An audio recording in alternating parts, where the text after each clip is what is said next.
Krisis air melanda masyarakat desa Lasangkar lantaran pipa induk air bersih sepanjang 150 meter di desa tersebut terhempas akibat hujan deras.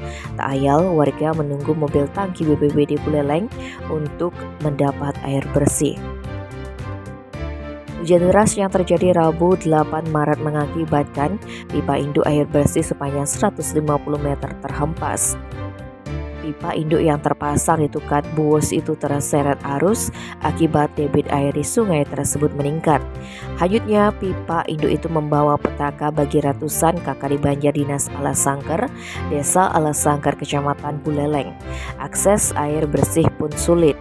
Kalakar BPBD Buleleng Putu Aryadi pribadi dikonfirmasi Kamis 9 Maret siang menjelaskan pipa induk yang terpasang di Tukat Buwus itu berfungsi untuk mengalirkan air bersih ke warga di Desa Alasangkar. Tim BPBD Buleleng pun bergerak menuju Desa Alasangkar untuk mendistribusikan air bersih. BPBD Buleleng menyiapkan satu tangki air dengan kapasitas 5.000 liter air bersih. Sementara distribusi air bersih dilakukan bersinergi dengan Damkar Buleleng serta Polres Buleleng.